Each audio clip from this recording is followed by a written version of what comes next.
So just like the BB video that I did a little bit ago, I'm going to be doing another free-to-play video, but this one is a little bit different because unlike BB being always available in the Rare Prism shop, Shiki has not yet come back for quite a long time.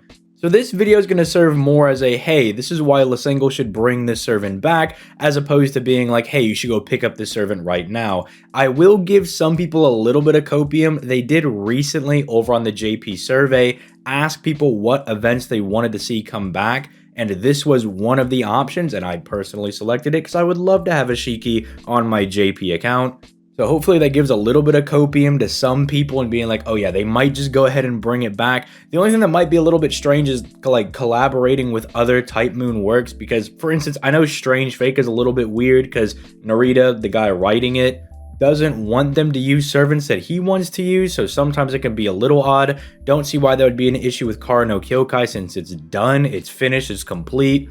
But I don't know, maybe there's just like one guy at the company holding out being like, no, I don't want to do another Kara no Kyokai collab, never want to do that ever again. I don't know who's preventing it, but hopefully we'll see it sooner than later. But before we actually start jumping into this video, if you have not already, make sure you leave a like on the video and you subscribe to the channel for that sweet daily FGO content.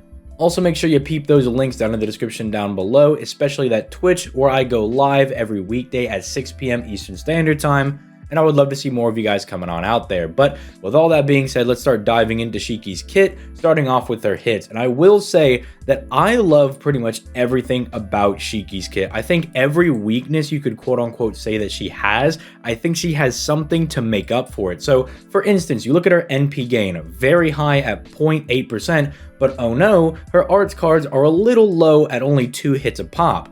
You're going to be really reliant on getting crits to really maximize that NP gain because the hits are so low.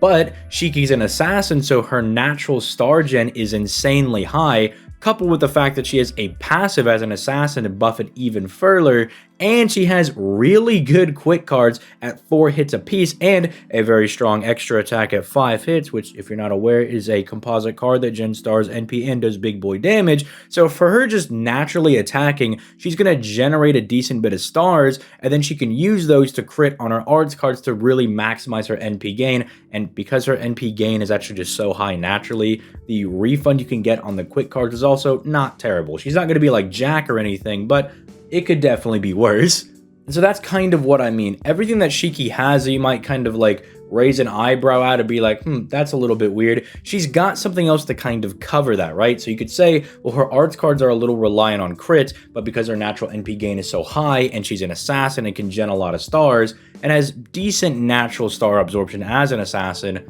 she should naturally be getting crits on a lot of those arts cards, fixing the problem.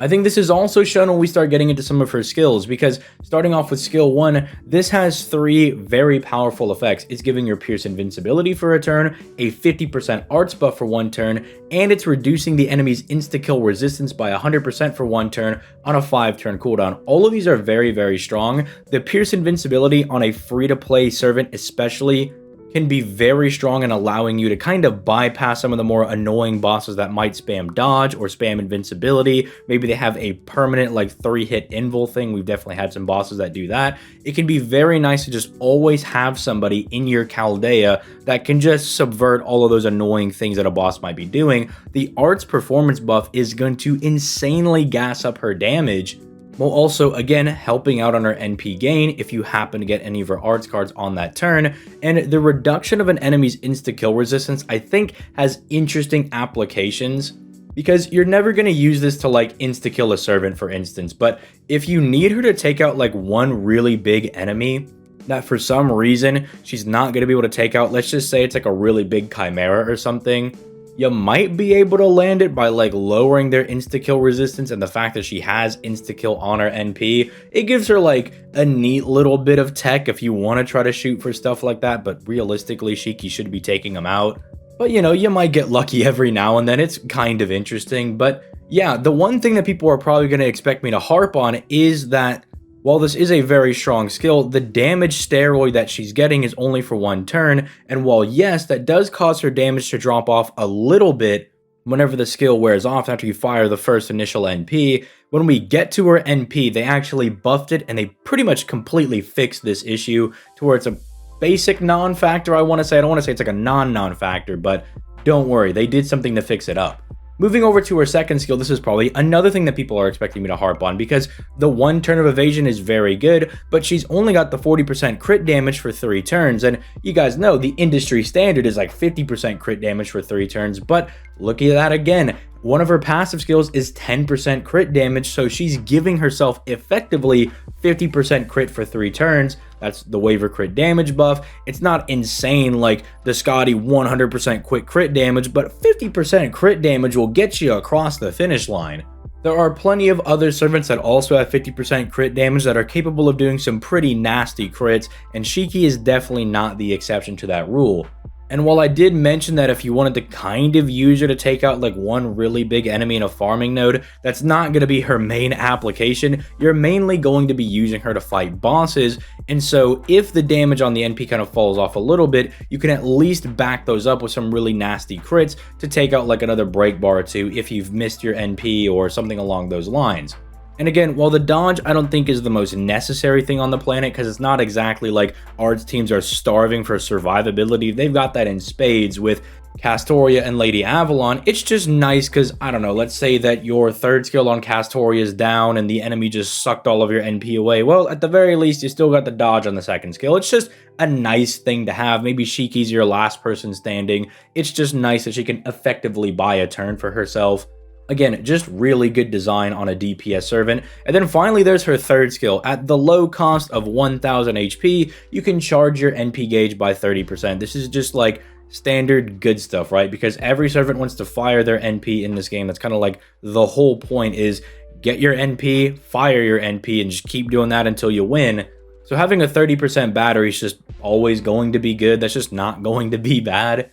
It's nice for topping yourself off in a challenge quest where you're just a little bit low on NP. If you need to use it to take out some random big bumbliest guy in a farming node or something, it could be very good for that. It's just good, right? Like, I don't know how many different ways I could say, yeah, 30% battery, just really good. I mean, with the append skill, you can make it a 50% technically if you want to go that route. Hopefully they would give us some coins when they bring Shiki back, so you don't have to like bond 12 or something like that. But you know, you could do it if you wanted to put in that work with all the bond.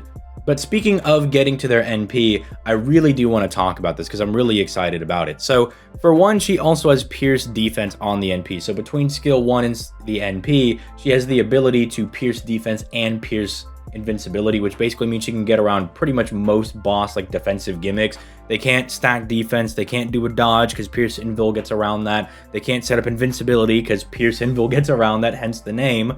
And so it just makes her a really, really good option for your Chaldea because you can use her to kind of get around any boss's weird mechanic. The insta-kill thing on the overcharge is kind of nice if you want to try to take advantage of that. But one of the really cool things that they did when they buffed this NP is that they not only buffed the damage of the NP, obviously you get a damage buff whenever you get a buffed NP, but they added this effect that depending on NP level, which you should have her at a guaranteed NP 5 if you played the original event, and when they bring her back, hopefully if you're like watching this in like a year from now, they brought her back and they made her available at NP 5, you lower the enemy's defense by 20% for 3 turns. Now, normally I'd be like, oh, let's have this proc first so we can do even more damage, but I love the way that this is kind of designed. So right now it should be flashing up the damage chart, right? The damage chart shows you her max damage of like, you know, she's smacking with the arts buff, doing really insane damage, all that good stuff. But what I'm also going to show you is what her second NP should look like because she smacked them with that 20% defense debuff. Her damage does go down, yeah, but it's not actually that insane. And then after firing that second NP, the enemy's going to have a 40% defensive down, and it's almost unnoticeable how like the damage has gone by. It's why I say I really like the way that they designed Shiki, because it's one of those things where normally a servant would lose a lot of their damage when they have these giant damage steroids that only last for 1 turn, but when they came back and buffed Shiki, it was like, yeah, your first NP will do the most damage, right, if you want to use the arts buff on that first NP, but then because you smack them with the defense down, you're still doing good damage, and then the NP after that is going to smack them with 40%, and you're barely going to notice the damage drop off, and it's really, really nice. I love the way they designed it, and especially because they buffed the NP, she just at base level does more damage because the NP is just straight up stronger. So I definitely think this is one of those servants they need to bring back, because very similarly to like Kintoki Rider, she's just doing a lot of really good generic things, right? Like good buffs, good ways to bypass the boss's mechanics, battery's good, and ways to kind of keep her damage up even after her steroid is gone, and that's just kind of why she's good. It's like so simplistic that it's insanely good. And it's why I think they need to bring this servant back. Please, I don't have her on JP, I have her on NA, and it is like night and day when I get to use her and I don't get to use her, because I don't break her out all the time because I do have Kama on my NA. And look, I'm just going to tell you right now, I'm more of a Sakura face simp than I am a Kara no Kyokai simp in just most regards. But when I do get to crack out Shiki, it does feel really, really nice. But let me know your thoughts in the comments down below. Let me know if you have Shiki and you've been using her and you're like, yeah, these JP players and newer NA players definitely should get a chance to use this servant. And if you don't have Shiki, then I'm going to have to give you my condolences. And I'm going to hope that, again, in like a year's time, they've released her or whatever. But with all that being said, I'm going to go ahead and get out of here. If you guys enjoyed, like, subscribe, all that good stuff. And I'll catch you guys in the next video.